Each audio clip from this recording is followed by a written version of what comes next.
मढ़ौरा के नरहरपुर चमारी में स्वामी विवेकानंद की जयंती के अवसर पर आयोजित क्विज प्रतियोगिता का आयोजन सक्सेस मंत्रा पब्लिक स्कूल परिसर में रामाशीष सेवा संस्थान द्वारा आयोजित किया गया, जिसमें मुख्य अतिथि के रूप में पहुंचे सारण एमएलसी इंजीनियर सत्यानंद राय ने सभी प्रतिभागियों को प्रोत्साहित किया, साथ ही उन्हें पुरस्कृत भी किया। इस दौरान उन्होंने बिहार सरकार के मंत्री डॉक्टर चंद्रशेखर की बयानों पर कहा कि शिक्षा मंत्री का यह बयान उनके सोच और उनके शिक्षा को दर्शाता है। उन्होंने जातीय जनगणना को लेकर कहा कि बिहार में शिक्षा व्यवस्था, गरीबी, अस्पतालों की व्यवस्था, रोजगार आदि का जनगणना करना चाहिए।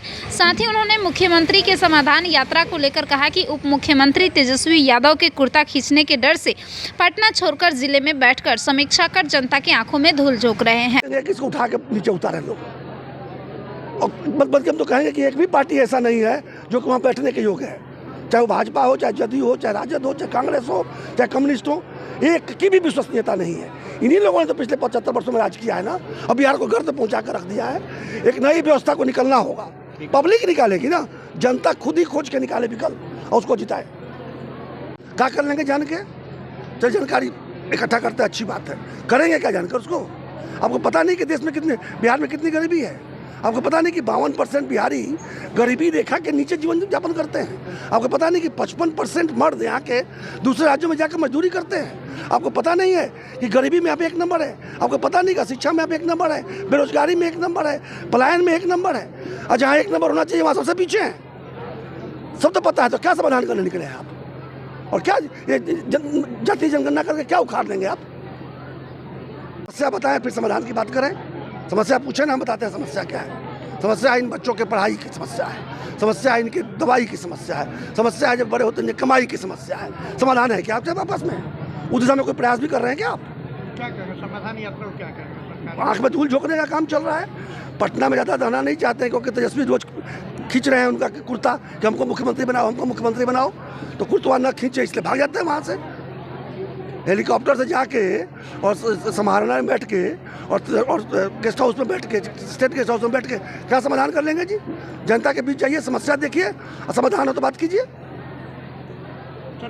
वो तो अपने कद से बहुत ऊंचा छलांग लगा दिए हैं, लेकिन मैं इनसे और कोई अपेक्षा रखता भी नहीं हूँ। आज सरकार में जो भी है या विपक्ष में जो बैठे हुए हैं, इन लोगों ने सिर्फ एक ही चीज़ सीखा कि जाति के नाम पर, धर्म के नाम पर तरह तरह के जो है सो मतलब जो मुद्दे नहीं होने चाहिए, उन मुद्दों को प्राथमिकता देकर और किस तरह से लोगों के बीच में नफरत फैलाकर अपने वोट की खेती को सिंचा जाए, और उसके लिए वो कुछ भी कर जाएंगे, किसी भी हद को पार कर देते। बोलते ना कि रामचरितमानस पर बोलने की औकात डॉक्टर चंद्रशेखर की कब से हो गई?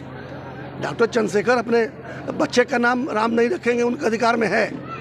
तुलसी नहीं रखेंगे, समझ में आता है, लेकिन रामचरितमानस पर 2 शब्द बोल सकें, उसके लिए अभी इनको कम से कम 1000 जन्म और लेना होगा। और कीड़े मकोड़े बनने के बाद वो लौट के आएंगे ना, तब जाकर साथ को समझ में आएगी कि रामचरितमानस में क्या बातें कही गई। योग बनने के लायक है ही नहीं।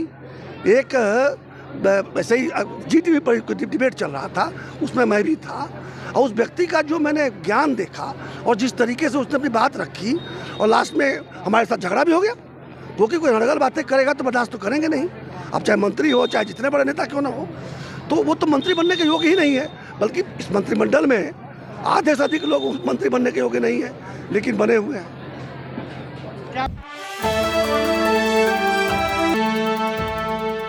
जुड़ो दीक्षांत से, करो फ्री खुद को स्ट्रेस से। गूगल प्ले स्टोर से दीक्षांत ऐप डाउनलोड कर अपने स्टडी को बनाओ आसान और मजेदार। दीक्षांत देता है topic wise video with animated visuals and concept by the study materials.